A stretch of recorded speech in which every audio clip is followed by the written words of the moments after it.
إن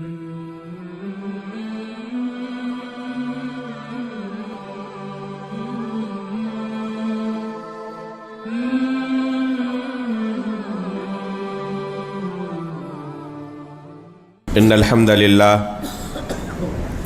نحمده ونستعينه ونستغفره ونعوذ بالله من شرور أنفسنا ومن سيئات أعمالنا من يهده الله فلا مضل له ومن يضلل فلا هادي له وأشهد أن لا إله إلا الله وحده لا شريك له وأشهد أن محمدا عبده ورسوله يا أيها الذين آمنوا اتقوا الله حق تقاته ولا تموتن إلا وأنتم مسلمون يا أيها الناس اتقوا ربكم الذي خلقكم من نفس واحدة وخلق منها زوجها وبث منهما رجالا كثيرا ونساء واتقوا الله الذي تساءلون به والأرحام إن الله كان عليكم رقيبا يا أيها الذين آمنوا اتقوا الله وقولوا قولا سديدا يصلح لكم أعمالكم ويغفر لكم ذنوبكم ومن يطع الله ورسوله فقد فاز فوزا عظيما أما بعد فإن أصدق الحديث كتاب الله وأحسن الهدي هدي محمد صلى الله عليه وسلم وشر الأمور محدثاتها وكل محدثة بدعة وكل بدعة ضلالة وكل ضلالة في النار. انتہائی قابل قدر صدر مجلس، معزز مشائخ کرام، بزرگان دین و ملت، عزیز دوستو اور پردہ نشین ماں و بہنوں،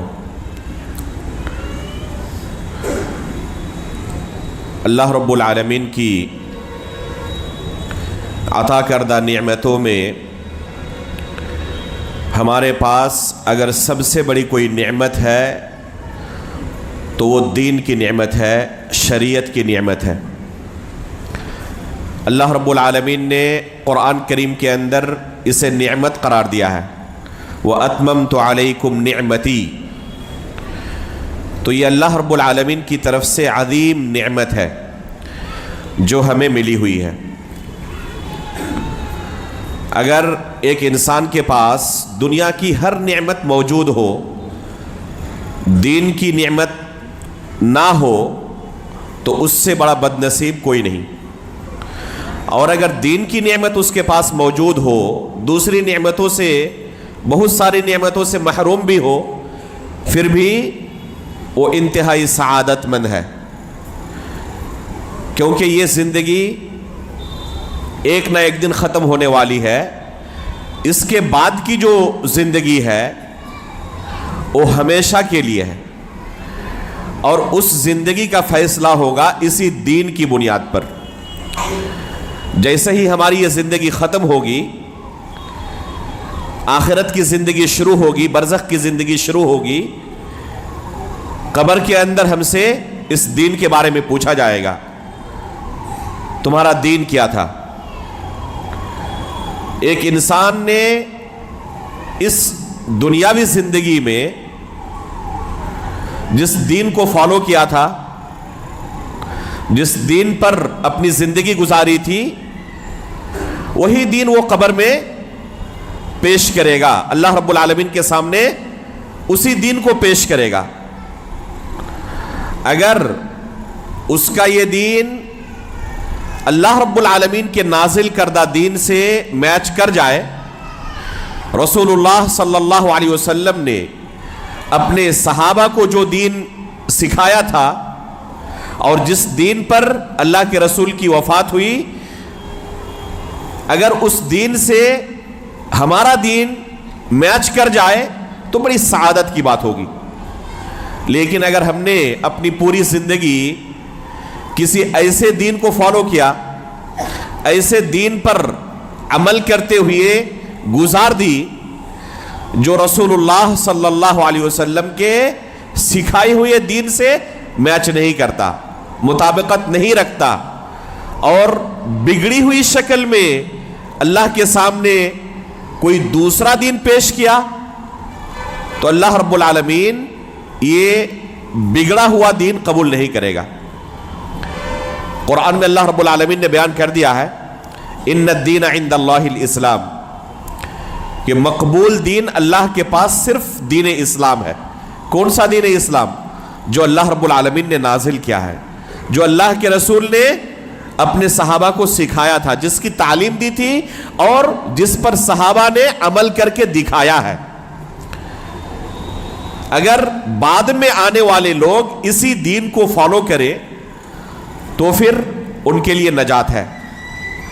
والسابقون الاولون من المہاجرین والانصار والذین اتبعوہم بإحسان رضی اللہ عنہم ورضوا عنہ وأعد لهم جنات تجری تحتها الانہار۔ اللہ رب العالمین نے بیان کر دیا ہے کہ صحابہ اکرام کے نقش قدم پر جو لوگ چلیں گے، والذین اتبعوہم بإحسان، احسان کے ساتھ مہاجرین اور انصار کی جو اتباع کریں گے ان کے لیے جنت ہے، ان کے لیے اللہ کی طرف سے رضامندی ہے۔ اور ان کے طریقے کو چھوڑ کر کوئی دوسرا دین کوئی اختیار کرے تو اس کے لیے اللہ تعالیٰ نے کیا وعید بیان کی؟ وَمَن يُشَاقِقِ الرَّسُولَ مِن بَعْدِ مَا تَبَيَّنَ لَهُ الْهُدَىٰ وَيَتَّبِعْ غَيْرَ سَبِيلِ الْمُؤْمِنِينَ نُوَلِّهِ مَا تَوَلَّىٰ وَنُصْلِهِ جَهَنَّمَ وَسَاءَتْ مَصِيرًا۔ اگر صحابہ اکرام کے طریقے پر کوئی نہ چلے، وَيَتَّبِعْ غَيْرَ سَبِيلِ الْمُؤْمِنِينَ، مؤمنوں کے راستے کے علاوہ کسی دوسرے راستے کی اتباع کرے تو انجام کیا ہوگا؟ نُوَلِّهِ مَا تَوَلَّىٰ وَنُصْلِهِ جَهَنَّمَ، اس کا انجام جہنم رسید ہونا ہوگا۔ تو صحابہ اکرام کو جو دین اللہ کے رسول نے سکھایا تھا اس دین پر چلنے کا نتیجہ اللہ رب العالمین کی جنت ہے، اس دین سے روگردانی کرنے کی سزا جہنم ہے۔ تو یہ پہلی چیز ہمارے ذہن میں ہونی چاہیے کہ اللہ رب العالمین نے ہمیں اس کی شریعت پر چلنے کا مکلف بنایا ہے۔ ہم نجات اسی وقت پا سکتے ہیں جب اللہ کے نازل کردہ دین پر عمل کریں، اس دین کو اپنی زندگی میں نافذ کریں۔ اگر اس دین سے ہم نے روگردانی کی تو سزا جہنم رسید ہونا ہے۔ اب دین پر عمل ہم کیسے کریں؟ یہ سوال پیدا ہوتا ہے۔ اللہ رب العالمین نے یہ دین نازل کیا، یہ ہدایت نازل کی دو صورت میں، ایک کتاب نازل کیا اور دوسرا اس کتاب کا معلم اللہ رب العالمین نے دنیا میں بھیجا، انبیاء اور رسولوں کی شکل میں، جنہوں نے انبیاء سے اس کتاب کی تعلیم حاصل کی، شریعت کی تعلیم حاصل کی اور اس پر عمل کیا، ان کے لیے نجات ہے۔ اور جنہوں نے اس کے علاوہ کوئی دوسرا طریقہ اختیار کیا وہ گمراہی کے راستے پر ہے۔ اللہ رب العالمین نے جب آدم علیہ السلام کو دنیا میں بھیجا تو کیا یہ اعلان کیا؟ یأتینکم منی ہدی، تمہارے پاس میری طرف سے ہدایت جائے گی، فمن اتبع ہدی فلا یضل ولا یشقی، ہدایت کی جو اتباع کرے گا وہ گمراہ نہیں ہوگا۔ تو وہ ہدایت اللہ کی طرف سے شریعت کی شکل میں آئی ہے اور انبیاء کرام نے لوگوں کو اس شریعت کی تعلیم دی ہے، لوگوں نے انبیاء سے اس شریعت کو سیکھا ہے۔ اللہ کے رسول صلی اللہ علیہ وسلم کا وظیفہ اللہ تعالیٰ نے قرآن میں کیا بیان کیا؟ لقد من اللہ علی المؤمنین اذ بعث فیہم رسولا من انفسہم یتلو علیہم آیاتہ ویزکیہم ویعلمہم الکتاب والحکمہ۔ یہ ہے رسول اللہ صلی اللہ علیہ وسلم کی ڈیوٹی، رسول اللہ صلی اللہ علیہ وسلم کا وظیفہ۔ وَيُعَلِّمُهُمُ الْكِتَابَ وَالْحِكْمَةِ، اللہ کے رسول کو اللہ تعالیٰ نے اس لیے بھیجا تھا تاکہ لوگوں کو کتاب اللہ کی حکمت کی تعلیم دے۔ تو اللہ کے رسول معلم تھے اور آپ کے صحابہ آپ کے متعلم تھے، آپ سے دین کو سیکھ رہے تھے۔ تو اس دین پر عمل کرنے کے لیے پہلے ہمیں دین سیکھنے کی ضرورت ہے۔ بغیر سیکھے ہوئے دنیا کا چھوٹا سے چھوٹا کام کرنا ممکن نہیں ہے۔ آپ چاہتے ہیں کہ اپنی روزی روٹی گاڑی چلا کر کریں اور آپ کو ڈرائیونگ نہیں آتی، اگر بغیر سیکھے ہوئے آپ نے گاڑی چلانا شروع کر دی، نتیجہ کیا ہوگا؟ خود مریں گے، دوسروں کو ماریں گے۔ تو ایک چھوٹا سے چھوٹا کام بھی آپ بغیر سیکھے ہوئے نہیں کر سکتے، پہلے اسے سیکھنا پڑتا ہے۔ تو شریعت پر عمل کرنا ہمارے لیے ضروری ہے، عمل کرنے سے پہلے اسے سیکھنا ضروری ہے کہ کیسے عمل کرنا ہے۔ اس لیے قرآن میں اللہ تعالیٰ نے کیا فرمایا؟ فَعْلَمْ أَنَّهُ لَا إِلَهَ إِلَّا اللَّهُ وَاسْتَغْفِرْ لِذَنبِكَ۔ پہلے علم حاصل کرو کہ اللہ کے سوا کوئی برحق معبود نہیں۔ کلمہ لا الہ الا اللہ بھی کوئی اس کے معنی و مفہوم کو جانے بغیر زبان سے ادا کرے معتبر نہیں ہے۔ کوئی جانتا ہی نہیں کہ اس کلمے کا معنی کیا ہے، ہم کیا کہہ رہے ہیں کچھ پتہ نہیں اسے، بغیر سوچے سمجھے اس نے کہہ دیا۔ جیسے آپ کسی کو مثال کے طور پر چائنیز زبان نہیں جانتا، یا ہندوستان کے اندر جو زبانیں بولی جاتی ہیں ان میں سے دو چار زبانیں ہمیں آتی ہیں، ساؤتھ انڈیا کے اندر جو زبانیں بولی جاتی ہے، یا شمالی ہندوستان میں، مشرقی ہندوستان میں جو زبانیں بولی جاتی ہیں، بہت ساری زبان سے واقف نہیں ہے۔ اگر اس علاقے کا کوئی دوست آپ کا ہو اور آپ کو اس کی زبان میں سکھائے جس کا معنی آپ کو پتہ نہیں، اور اس نے ایک جملہ کہا کہ اپنی بیوی کے سامنے یہ جملہ کہو گے تو بہت پیار کا اظہار کرو گے، اور حقیقت میں وہ جملہ تھا کیا؟ میں تمہیں طلاق دے رہا ہوں۔ اسے پتہ نہیں تھا، اس نے کہہ دیا، کیا طلاق واقع ہو جائے گی؟ نہیں، وہ جانتا نہیں تھا۔ اگر انسان کو پتا ہو کہ میں کیا کہہ رہا ہوں اور اس کلمے کا میری زندگی پر کیا اثر ہوگا تو سوچ سمجھ کر کہے گا وہ۔ اگر کسی کو کلمہ لا الہ الا اللہ کے بارے میں پتا ہی نہیں ہے کہ اس کلمے کا میری زندگی پر کیا اثر پڑے گا، وہ جانتا ہی نہیں کہ اس کلمے کا کیا معنی ہے، تو اگر بغیر جانے ہوئے اس کلمے کو ادا کرے اپنی زبان سے، کوئی فرق پڑے گا؟ کوئی فرق نہیں پڑے گا۔ آپ کسی کو کہہ کر دیکھیں کہ اپنی بیوی کے سامنے جا کر کہو کہ میں تمہیں طلاق دیتا ہوں، کہے گا وہ؟ نہیں کہے گا۔ کیوں؟ اگر کہہ دے تو جانتا ہے کہ کیا اثر پڑے گا زندگی پر۔ تو پہلے جاننا ضروری ہے کہ میں کیا کہہ رہا ہوں۔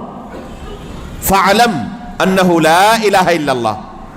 تو پہلے علم حاصل کرنا ضروری ہے عمل کرنے کے لیے۔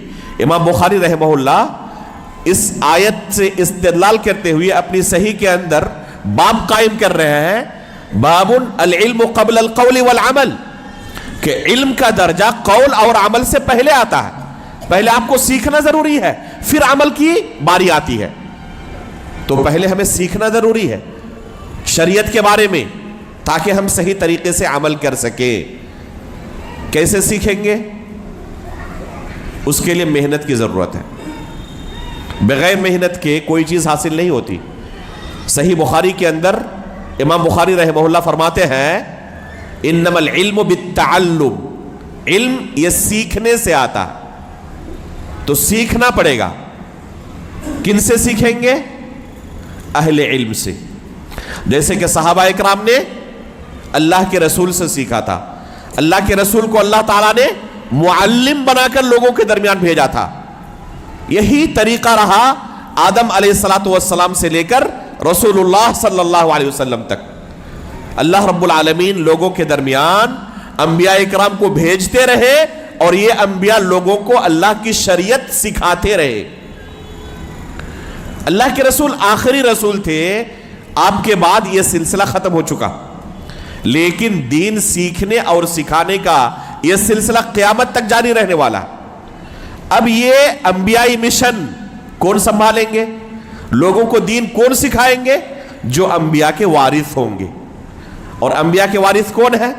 علماء اکرام ہیں۔ اللہ کے رسول صلی اللہ علیہ وسلم فرماتے ہیں، العلماء ورثۃ الانبیاء، کہ علماء انبیاء کے وارث ہیں. کس چیز کے؟ درہم و دینار کے نہیں، علم کے وارث ہیں. جس طرح انبیاء اکرام لوگوں کو دین سکھا رہے تھے، اسی طریقے سے اب علماء کی ذمہ داری ہے کہ لوگوں کو دین سکھائے. جس طرح صحابہ اکرام اللہ کے رسول سے دین سیکھ رہے تھے، عام لوگوں کی ذمہ داری ہے کہ وارثین انبیاء سے اسی طرح دین سیکھیں. اس دین کے سیکھنے میں انبیاء اور رسولوں کے جانے کے بعد کچھ اہم تنبیہات خود اللہ کے رسول صلی اللہ علیہ وسلم نے کی ہے کہ بعد میں جن لوگوں سے تم دین سیکھو گے، اپنے معلم کا انتخاب کیسے کرو گے؟ کن سے تم دین سیکھو گے؟ کیا کوئی بھی تمہارے سامنے دین سکھانے کے لیے حاضر ہو، ان کے سامنے تیار ہو کر بیٹھ جاؤ گے دین سیکھنے کے لیے؟ تمہیں پتہ ہی نہیں کہ وہ اصل دین سکھا رہا یا بگڑا ہوا دین سکھا رہا؟ نہیں. اللہ کے رسول صلی اللہ علیہ وسلم نے اپنی پوری زندگی اس بات پر اپنے صحابہ کو تنبیہ کی کہ جب بھی دین کی بات آئے تو انتہائی محتاط رہنا، الرٹ رہنا، چوکنا رہنا. کس چیز سے؟ بدعتوں سے، تاکہ تمہارے دین کو وہ بگاڑ نہ دے. بدعتیوں سے، تاکہ ان سے دین سیکھ کر تمہارا دین نہ بگڑ جائے. چنانچہ اللہ کے رسول صلی اللہ علیہ وسلم فرماتے ہیں ان من اشراط الساعہ ان یلتمس العلم عند الاصاغر. قیامت کی نشانیوں میں سے ایک نشانی یہ ہوگی کہ علم کن سے سیکھا جائے گا؟ لوگ دین کن سے سیکھیں گے؟ اصاغر سے. اصاغر کا لغوی معنی کیا جائے تو چھوٹی عمر والے. کیا یہاں پر مقصود ہے، مراد ہے کہ چھوٹی عمر کے لوگوں سے ہم دین نہیں سیکھ سکتے؟ عبداللہ بن مبارک رحمہ اللہ نے اس حدیث کو اپنی کتاب کے اندر صحیح سند سے بیان کیا ہے، اور خود اس حدیث کا معنی بیان کرتے ہوئے فرماتے ہیں کہ ہاں اصاغر سے مراد اہل بدعت ہیں، جو لوگوں کو بگڑا ہوا دین سکھاتے ہیں، اوریجنل دین نہیں سکھاتے. تو یہ قیامت کی نشانی ہوگی کہ بہت سارے لوگ کیا کریں گے؟ لوگوں کو دین سکھائیں گے، لیکن خود ان کے پاس اوریجنل دین نہیں ہوگا. پھر یہ کیسا دین سکھائیں گے؟ بگڑا ہوا دین سکھائیں گے لوگوں کو. جو ان سے دین سیکھیں گے ان کے پاس اصل اور اوریجنل دین نہیں پہنچے گا، بگڑا ہوا دین پہنچے گا. اور جب بگڑا ہوا دین پہنچے گا تو اسی پر ان کی زندگی اگر گزر جائے اور اللہ تعالیٰ کے پاس یہ بگڑا ہوا دین پیش کرے، جب قبر میں اس سے پوچھا جائے گا تمہارا دین کیا تھا، تو جس پر اس نے زندگی گزاری وہی دین پیش کرے گا. تو پھر آخرت کے اندر معاملہ بڑا سنگین ہو جائے گا. تو اس سے پتا چلا کہ جس سے ہم دین سیکھیں گے اس کے پاس اصل دین ہونا چاہیے، صحیح دین ہونا چاہیے. اللہ کے رسول صلی اللہ علیہ وسلم کے صحابہ اکرام کی سیرت دیکھیں. وہ اپنے دین کے معاملے میں انتہائی احتیاط کرنے والے تھے، چوکنے تھے. رسول اللہ صلی اللہ علیہ وسلم نے انہیں اپنی زندگی کے اندر ہی تنبیہ کی ہوئی تھی کہ میری وفات کے بعد شدید قسم کے فتنوں سے تمہارا سامنا ہوگا، شدید قسم کے اختلاف دیکھو گے تم، معمولی قسم کے نہیں ہوں گے. وہ بہت سارے لوگ آئیں گے، فتنہ پرور آئیں گے، بدعتی حضرات آئیں گے جو تمہارے درمیان فتنے داخل کرنے کی کوشش کریں گے، اپنی بدعتیں داخل کرنے کی کوشش کریں گے. ایسے لوگوں سے چوکنا رہنے کی اللہ کے رسول نے اپنی زندگی میں ہی تنبیہ کی تھی. فَإِنَّهُ مَن يَعِشْ مِنْكُمْ بَعْدِي فَسَيَرَى اخْتِلَافًا كَثِيرًا. اللہ کے رسول صلی اللہ علیہ وسلم فرماتے ہیں کہ میرے بعد جو لوگ زندہ رہیں گے وہ شدید قسم کے اختلافات دیکھیں گے، معمولی قسم کے نہیں. کیا کرنا اس وقت؟ فَعَلَيْكُمْ بِسُنَّتِي وَسُنَّتِ الْخُلَفَاءِ الرَّاشِدِينَ الْمَهْدِيِّينَ تَمَسَّكُوا بِهَا وَعَضُّوا عَلَيْهَا بِالنَّوَاجِذِ. اس وقت تم میری سنت، خلفاء راشدین کی سنت کو لازم پکڑنا. جس طریقے پر میں ہوں میرے خلفاء راشدین ہیں، انہی کے طریقے کو لازم پکڑنا، تب تمہیں نجات ملے گی. اور ادھر ادھر اگر بھٹکے تو ہلاکت کے سوا تمہارا کوئی انجام نہیں ہوگا. عضوا علیہا بالنواجذ، داڑھ کے دانتوں سے اسے مضبوطی کے ساتھ پکڑے رہنا. اگر کوئی شخص کشتی سے گر جائے اور کوئی رسی اس کے ہاتھ لگ جائے تو کس طرح پکڑتا ہے اسے؟ اگر یہ رسی ہاتھ سے کھل گئی تو زندگی یہی ختم ہو جائے گی۔ ممبئی لوکل میں بہت سارے لوگ چڑھتے ہیں اور کوئی کسی کو کھڑکی مل جاتی ہے، کسی کو کوئی سریا مل جاتا ہے، اسی کو پکڑ کے سفر کر رہے ہیں۔ کتنی مضبوطی سے پکڑے رہتے ہیں۔ اگر کسی طرح ہاتھ سے پھسل گیا تو زندگی یہی ختم۔ تو اسی طرح اللہ کے رسول کی سنت اور خلفائے راشدین کی سنت کو اللہ کے رسول نے فتنوں کے زمانے میں مضبوطی سے پکڑے رہنے کا حکم دیا ہے۔ اگر سنت سے ہٹے تو تباہی کے منہ پہ چلے جاؤ گے، یہیں سے جہنم کا سفر شروع ہوگا۔ یہ سب کے سب جو فتنہ پرور ہوں گے وہ سب کے سب جہنم کی طرف بلانے والے ہوں گے۔ دعات علی ابواب جہنم، اللہ کے رسول نے کہا کہ جہنم کے دروازے پر بہت سارے دعات کھڑے ہوں گے، وہ تمہیں بلا رہے ہوں گے جہنم میں داخل کرنے کے لیے۔ سنت سے ہٹو گے سیدھا ان کے راستے پر چلو گے۔ تو اللہ کے رسول صلی اللہ علیہ وسلم نے اپنے صحابہ کو تنبیہ کی ہوئی تھی اور صحابہ کرام اسی وجہ سے الرٹ تھے۔ کسی سے بھی کوئی انہیں اللہ کے رسول کی بات سنانے کے لیے آئے، اللہ رب العالمین کا کلام سنانے کے لیے آئے، شریعت سکھانے کے لیے آئے تو اس کے سامنے فوراً نہیں بیٹھ جاتے تھے کہ چلو یہ قرآن و حدیث کی تو بات کر رہا ہے، اس سے دین سیکھنے میں کوئی حرج نہیں ہے۔ ان کا طریقہ یہ نہیں تھا۔ عبداللہ بن عباس رضی اللہ تعالیٰ عنہ کی آپ سیرت پڑھیں، جب رسول اللہ صلی اللہ علیہ وسلم کی وفات ہوئی تو انہوں نے، اس وقت عمر ان کی بہت زیادہ نہیں تھی، چھوٹے سے بچے تھے، اپنے ساتھیوں سے کہا کہ اللہ کے فضل سے ابھی بھی کبار صحابہ ہمارے درمیان موجود ہیں، ان کے وجود کو ہم غنیمت سمجھتے ہیں اور ان سے جب تک اور جتنا ہو سکے دین سیکھ لیتے ہیں، اللہ کے رسول کی احادیث سیکھ لیتے ہیں۔ ان کے ساتھیوں نے ساتھ نہیں دیا، اکیلے نکل پڑے مدینے کی تپتی گرمی میں جس میں جسم جھلس جائے۔ دوپہر کے وقت صحابہ اکرام کے چوکھٹ پر جا کر بیٹھ جاتے، دروازہ نہیں کھٹکھٹاتے، انتظار کرتے کہ کب یہ قیلولہ کر کے گھر سے باہر نکلیں گے تاکہ ان سے کچھ دین سیکھ لیں، اللہ کے رسول کی حدیثیں سیکھ لیں۔ یہ صحابہ اکرام باہر نکلتے، دیکھتے کہ عبداللہ بن عباس رضی اللہ تعالیٰ عنہ کا جسم گرد و غبار سے بھرا ہوا ہے۔ تعجب سے کہتے کہ اللہ کے رسول کے چچا زاد بھائی، ہمارے دروازے پر آپ کو آنے کی کیا ضرورت تھی؟ ہمیں خبر دے دیتے، ہم آپ کے پاس آ جاتے۔ یہ صحابہ اکرام شرف محسوس کرتے کہ ہم آل بیت کی خدمت کر سکے، ان کے کچھ کام آ سکے۔ تو عبداللہ بن عباس رضی اللہ تعالیٰ کیا کہتے کہ میں طالب علم ہوں اور ایک طالب علم کو استاد کے پاس آنا پڑتا ہے۔ یہ ان کی حرص تھی کبار صحابہ سے دین سیکھنے کی۔ لیکن جب فتنے ظاہر ہوئے، عثمان غنی رضی اللہ تعالیٰ عنہ کو قتل کر دیا گیا، روافظ کا فتنہ ظاہر ہوا، خوارج کا فتنہ ظاہر ہوا، اور خصوصی طور پر اللہ کے رسول صلی اللہ علیہ وسلم کی طرف جھوٹی حدیثوں کی نسبت کا فتنہ شروع ہوا۔ لوگ اپنے مقصد کو کسی طرح حاصل کرنے کے لیے اللہ کے رسول کی طرف جھوٹی حدیثوں کو نسبت کرنے لگے۔ تو عبداللہ بن عباس رضی اللہ تعالیٰ عنہ کا عمل دیکھیں، صحیح مسلم کے مقدمے کے اندر ان کا یہ عمل موجود ہے۔ بشیر بن کعب العدوی نام کا ایک شخص عبداللہ بن عباس رضی اللہ تعالیٰ عنہ کے پاس آ کر اللہ کے رسول کی حدیثیں سنانا شروع کر دیتا ہے۔